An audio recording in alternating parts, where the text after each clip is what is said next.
मुख्य उद्देश्य क्या है? देखिए, विगत 13 अप्रैल 2025 को मिलर हाई स्कूल में महान स्वतंत्रता सेनानी अमर शहीद बंसी चाचा शहादत समारोह का आयोजन किया गया है। बंसी चाचा आज़ाद मुल्क में पुल निर्माण के लिए अपने प्राणों की आहुति दे दिया, लेकिन किसी ने उनका शहादत नहीं मनाया। हम लोगों ने मरहूम उप मुख्यमंत्री सुशील कुमार मोदी जी से प्रेरणा से प्रेरित होकर के 2014 से उनका कार्यक्रम चला रहे हैं।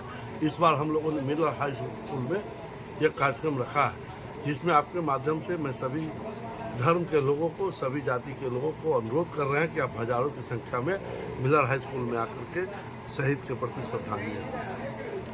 सर, शहीद की सम्मान अच्छी पहल है, क्योंकि उनकी बदौलत ही भारत आज़ाद हुआ। अभी आपने विक्रम के शहीद स्मारक पर भी माल्यार्पण किया, जहां 5 लोग शहीद हुए थे। 3 का नाम है, शहीद रंगनाथ सिंह, शहीद उताई राम, शहीद त्रिवेणी सिंह और 2 गुमनाम है। और 5 की शहादत स्थली, और वह शहादत 17 अगस्त 1942 को ही हुई थी, झंडा थाना पर फहराने के दौरान। और विक्रम में एक ऐतिहासिक गांधी आश्रम है, जो राष्ट्रपिता गांधी 2 बार आए, और 2 ही बार नहीं आए, उसके अलावे उस समय के तत्कालीन कई नेतागण आए। और अभी आपने ठीक कहा कि हर जाति और हर संप्रदाय के लोग से उस समय आज़ादी के दौरान आज़ाद कराने के लिए रहे, लेकिन कई कारणों से सिर्फ बंसी चाचा ही उपेक्षित नहीं रहे, कई धरोहर उपेक्षित रहा। विक्रम का गांधी आश्रम कई बार चिल्ला कर लोगों ने कहा, माननीय मुख्यमंत्री से भी मांग किया गया, नेतागण से मांग किया गया। आज तक चंपारण जाकर लोग माला पहनाते हैं, लेकिन पटना से 30 किलोमीटर की दूरी पर यह विक्रम है, कोई वहाँ देखने तक नहीं जाता। आखिर उस आश्रम का क्या होगा? देखिए, यह दुर्भाग्य है। दुर्भाग्य यह है कि जिस जाति के, जिस धर्म के महापुरुष होते हैं, उसी जाति के धर्म के लोग जब आगे आते हैं, तभी उनका पुण्यतिथि चाहे जयंती लोग अब मनाते हैं। यह दुर्भाग्य है, जो कि नहीं होना चाहिए, क्योंकि जो शहीद होते हैं, जो देश की आज़ादी के लिए लड़ाई लड़ा, उनकी कोई जाति नहीं है, वो कोई धर्म देख के नहीं, वह अपने देश को आज़ाद कराने के लिए लड़ा था, और उनका सम्मान होना चाहिए था।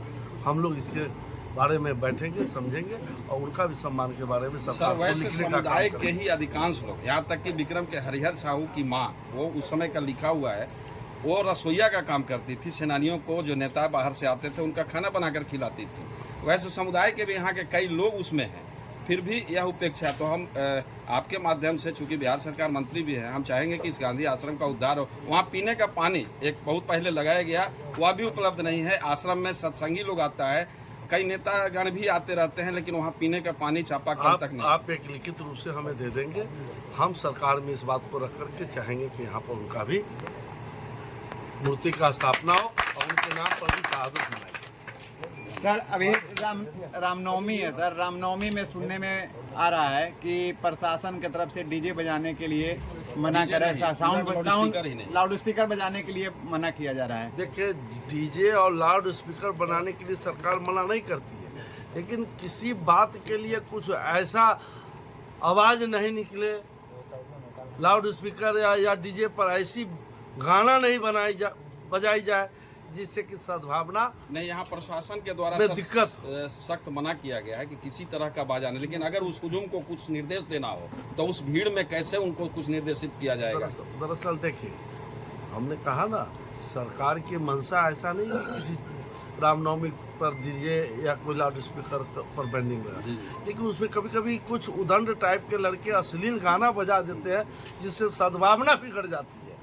इसलिए सरकार सचेत रहना चाहती है, आपके सुरक्षा को सुरक्षित रखना चाहती है सरकार, इसलिए उस पर बैनिंग लगाने का काम किया।